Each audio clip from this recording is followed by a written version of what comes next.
Salut.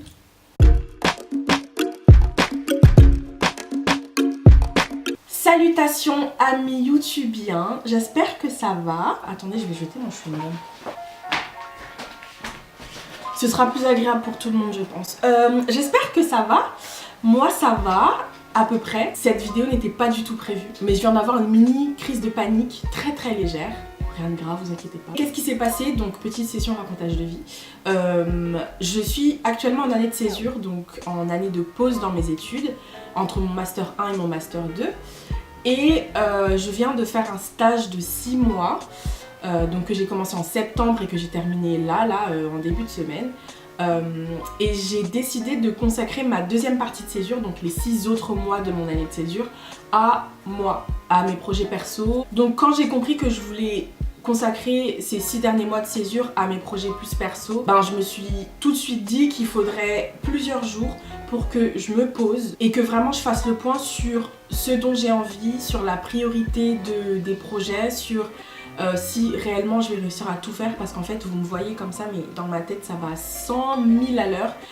J'ai toujours plein de trucs, plein d'idées que je veux faire en même temps, mais en fait faut croire en ses rêves, mais il faut aussi être réaliste, et je sais que tu peux pas tout faire. Il faut prioriser, il faut se dire ok, bon, ces 5 mois je vais me concentrer sur ça et ensuite peut-être que je ferai ça. Mais moi j'ai beaucoup de mal à faire ça. Donc aujourd'hui ça fait 3 jours que j'ai terminé mon contrat donc de 6 mois et c'est la première fois que vraiment, le premier jour où je me pose pour vraiment essayer de faire le point. Donc là j'ai ma to-do list. Et en fait, ce qui vient de se passer, c'est que plus j'écrivais des trucs sur ma liste, et plus genre j'avais un coup de stress qui montait à chaque fois. Ah ouais, il faut que je fasse ça. Ah ouais, il y a ça. Ah ouais, il faut que je pense à ça. Ah ouais, il faut que j'appelle un tel. Ah ouais, il faut que ceci, il faut que cela. Et plus j'écrivais, plus j'avais de montée de stress en mode mais je vais jamais avoir le temps de faire tout ça. Comment je vais faire? Quelle idée m'est passée par la tête? Choisis la facilité, rentre dans ta zone de confort. Bref, mini stress, mais heureusement, il y a une petite voix dans ma tête qui s'est dit ok, non, alors Tiffen, calme-toi, faut se calmer, c'est pas grave. Barack Obama, je sais pas pourquoi je prends toujours Barack Obama comme exemple. Mais bref, Barack Obama a 24 heures dans une journée lui aussi et il réussit. À cette heure-ci, il a eu 2 mandats en tant que président des États-Unis d'Amérique. Et voilà, lui aussi il a 24 heures dans une journée, donc il n'y a pas de raison que toi tu n'y arrives pas. Cependant, vu que j'ai eu cette mini crise de panique et que en même temps j'ai réussi à avoir le recul et de me dire ok non, il va falloir que tu t'organises vraiment, blablabla, je me suis dit que ce serait intéressant de me filmer en train d'organiser tout ça. Peut-être que ça ne le sera pas, peut-être que cette vidéo ne verra jamais le jour, mais voilà, spontanéité. J'ai attrapé ma caméra et on va essayer de s'organiser ensemble les amis. Alors déjà, je sais pas pourquoi il me paraît important de préciser que avant une journée ou lors d'une journée organisation comme ça, pour moi c'est hyper important d'être dans un environnement dans lequel on se sent à l'aise, dans lequel on est bien, qui est rangé. Là par exemple je suis dans mon salon, il est rangé, il est en ordre. Je sais que si c'était le bordel, bah déjà d'office je serais pas du tout dans une bonne condition pour pouvoir m'organiser. Déjà que je suis stressée de la vie comme je viens de vous l'expliquer, mais en plus de ça, si genre tout était n'importe comment, ça irait pas. Et de manière générale, comme je le disais dans ma vidéo, dans ma dernière vidéo qui s'appelle comment contrecarrer un coup de mou, comment se remettre d'un coup de mou, en gros.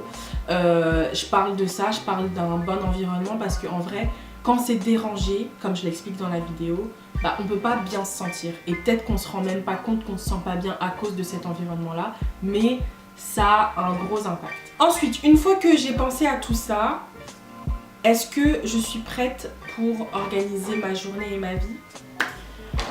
Non, mais il faut faire en sorte d'être prêt, donc c'est parti. Première chose, comme je vous ai dit tout à l'heure, j'ai fait une to-do list histoire d'y voir plus clair et d'avoir vraiment sur papier, noir sur blanc, qu'est-ce qu'il faut que je fasse. qu'est-ce que j'ai à faire. Vous allez me prendre pour une meuf vraiment bizarre, mais j'aime trop les stylos, j'aime trop écrire et tout, et c'est pour ça d'ailleurs que ma to-do list, si je la fais genre sur du papier et pas, je pourrais la faire sur mon téléphone ou sur mon ordinateur, mais j'aime vraiment le fait de prendre un beau stylo et d'écrire. Et ensuite quand je barre avec un stylo de couleur, franchement en fait il y a un truc qui se passe vraiment, et je crois que vous allez me prendre pour quelqu'un de bizarre. Quand je peux rayer mon truc avec mon stylo, je suis trop contente, trop fière de moi. Donc j'ai fait ma to-do list avec mes beaux stylos, mes beaux stabilos et mon beau carnet. Donc ça c'est la première étape. Une fois que j'ai fait ça, je me rends compte que sur ma to-do list, il y a des choses qui sont pratiques, très pratiques, genre aller faire des courses. Et il y a des choses qui vont prendre plus de temps, plus de jours.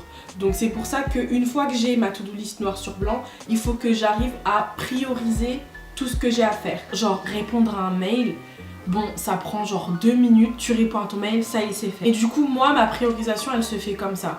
Je lis tout ce que j'ai à faire et les choses qui sont vraiment, genre là je vais prendre un truc au hasard. Faire la lessive, ça c'est un truc, voilà, c'est une chose à faire, tu l'as fait, ça y est c'est fait. Alors que refaire mon CV par exemple, mon CV je sais que ça va pas me prendre 2 minutes.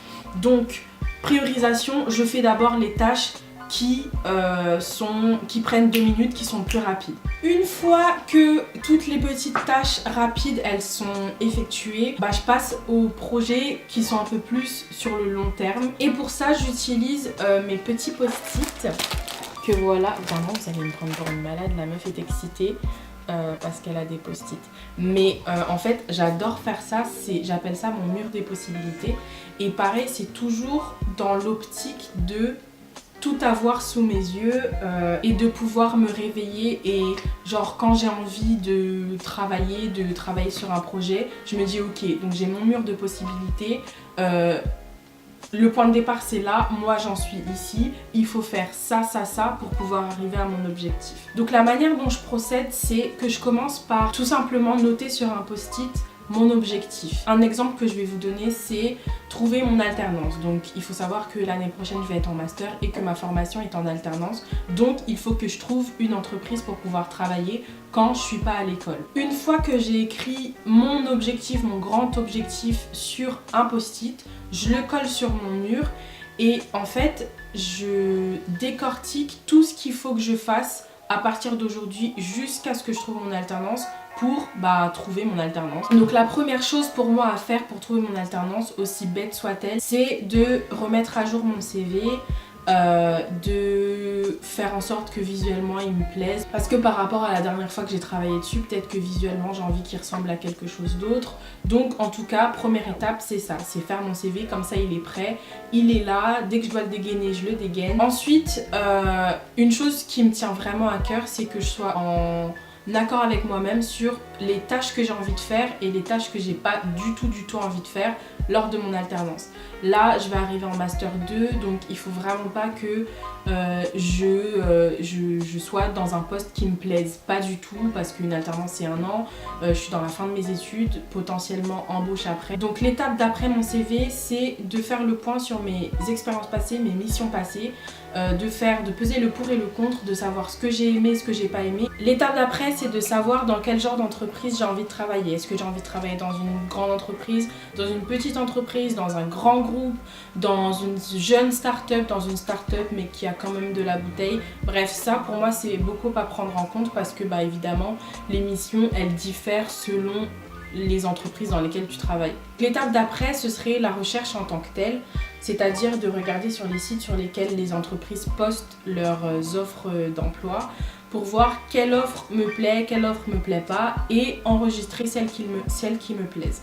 Une fois que ça se sera fait, il va falloir que je prépare ma lettre de motivation pour chacune des entreprises, chacun des postes qui m'ont plu et que j'ai enregistré et ainsi de suite. Bref, vous avez compris, jusqu'à ce que j'arrive à mon objectif qui est de trouver une alternance.